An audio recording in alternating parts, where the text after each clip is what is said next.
तुलसीदास जी की चौपाइयाँ, दोहे और उनका परिचय। हमारे तुलसीदास जी की जन्म कथा ही बड़ी अद्भुत है। चूँकि इनके जन्म के उपरांत ही इन्हें महापुरुष होने का संकेत हुआ। यूँ तो हमारे भारतवर्ष में समय समय पर धर्म विज्ञान एवं साहित्य के क्षेत्र में महान से महान विद्वानों और साहित्यकारों का जन्म हुआ है, परंतु हमारे तुलसीदास जी उन्हीं साहित्यकारों में से एक है जो कि अलौकिक प्रकाश की छटा को बिखेरते हुए समस्त संसार को शुभ प्रकाश और स्वच्छ दृष्टि प्रदान करते हुए राम का नाम लेकर इस धराधाम पर अवतरित हुए। आज तक हिंदी साहित्य जगत में उनका कोई जोड़ नहीं है। उन्होंने अपने साहित्य से पूरे भारत के लोगों को इतना प्रभावित किया है कि भव समुद्र सुखद नाव एक राम नाम से समस्त पाप रूपी बंधन से बेड़ा पार हो जाने की प्रेरणा दी। गंगा और मंदिर में समय की पाबंदी होती, समय से पट और द्वार खुलते हैं और बंद हो जाते हैं, लेकिन हमारे तुलसीदास जी की रचित महाकाव्य रामचरितमानस में ऐसा कुछ भी नहीं। 24 आवर्स 24 घंटे जब भी मन में इच्छा हो रामचरितमानस रूपी सरोवर में डुबकी लगाओ और पाप मुक्त हो जाओ। तुलसीदास जी का जीवन हिंदी साहित्य में सूरज के समान प्रकाशमान है। इनकी किरणों ने केवल हिंदू समाज ही नहीं बल्कि संपूर्ण विश्व को प्रकाशित किया है। संत गोस्वामी तुलसीदास जी का जन्म 1589 ईस्वी को राजापुर ग्राम चित्रकूट जिले उत्तर प्रदेश में हुआ था। इनकी माता का नाम हुलसी और इनके पिता का नाम आत्माराम दुबे था। बचपन में इनकी माता का देहांत हो गया था। जब वे जन्मे थे तो इनके मुख में दांत भी था और जन्म के उपरांत ही इन्होंने राम का नाम लिया था। इसलिए बचपन में लोग इन्हें राम बोला कहकर पुकारा करते थे। इनकी माता के देहांत के बाद चुनिया नाम की दासी ने ही इनका लालन पालन किया था। जब वे 5 या 7 साल के हुए तो चुनिया दासी भी चल बसी। तब से लोग इन्हें मनहूस मानने लगे थे। इनकी पत्नी का नाम रत्नावली था। वे अपनी पत्नी से बेहद प्रेम करते थे।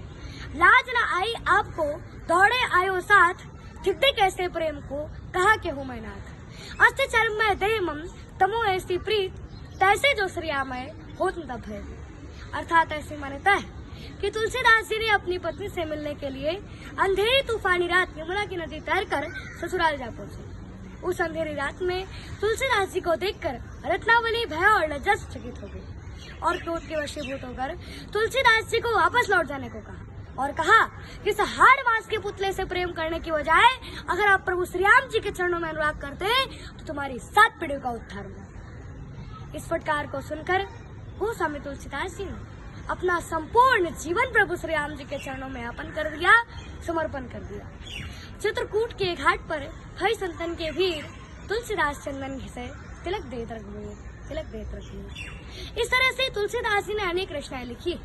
रामचरितमानस, रामलाल लहछू, बरवाए रामायण, पार्वती मंगल, जानकी मंगल, रामाज्ञा प्रश्न, कृष्णा गीतावली, गीतावली, दोहावली, कवितावली, मानस मुक्तावली, साहित्य रत्न, वैराग्य संदीपनी और बड़ा पत्र।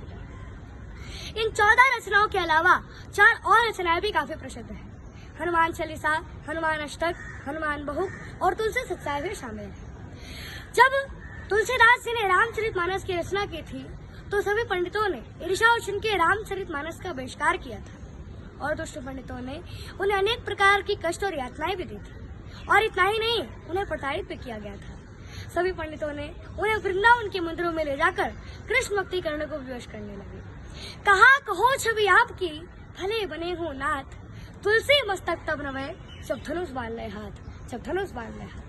अर्थात उन्होंने रोते हुए कहा कि हे नाथ, आज जो मैं आपकी छवि को देख रहा हूँ वो बड़ी ही सुंदर और रमणीय है। आपकी सुंदरता का वर्णन नहीं किया जा सकता प्रभु, परंतु हे प्रभु, मेरा मस्तक आपके समक्ष तभी झुकेगा जब आपके हाथ में धनुष और बाण होगा, अर्थात जब आप श्रीराम के रूप में मेरे समक्ष खड़े होंगे। फिर क्या था, प्रभु ने उनकी पुकार सुन ली और तुलसीदास जी के समक्ष राम रूप में प्रकट हो गए और इस कौतूहल लीला को देखकर सभी पाखंडी पंडित के नेत्र शर्म के मारे झुके। कित मुरली कित चंद्रिका कित गोपियन के साथ अपने जन के कारण कृष्ण है रघुनाथ। फिर रामचरितमानस को सभी साधु संतों और पंडितों के द्वारा मान्यता दी गई। इनकी रचनाओं की मुगल शासक अकबर और जहांगीर ने भी प्रशंसा की थी। रामचरितमानस का कथानक रामायण से ही लिया गया है। रामचरितमानस लोक ग्रंथ है और इसे उत्तर भारत में बड़े भक्ति भाव से पढ़ा जाता है। इसके बाद विनय पत्रिका उनका एक महत्वपूर्ण काव्य है जिस पर प्रभु श्री राम ने स्वयं ही हस्ताक्षर किए थे। पूरे 100 सर्वश्रेष्ठ लोकप्रिय काव्यों में रामचरितमानस का 46वां स्थान है। 1680 ईस्वी में इनकी मृत्यु हो गई थी। कुल आयु इनकी 126 साल रही। सिया राम मैं सब जग जानी, करो प्रणाम जोरी जुग पाणी। कलयुग केवल नाम धारा, सुमिर सुमिर जन उतर ही पारा। जन्म जन्म के अतनु कराही, अंत काल प्रभु आवत नाही।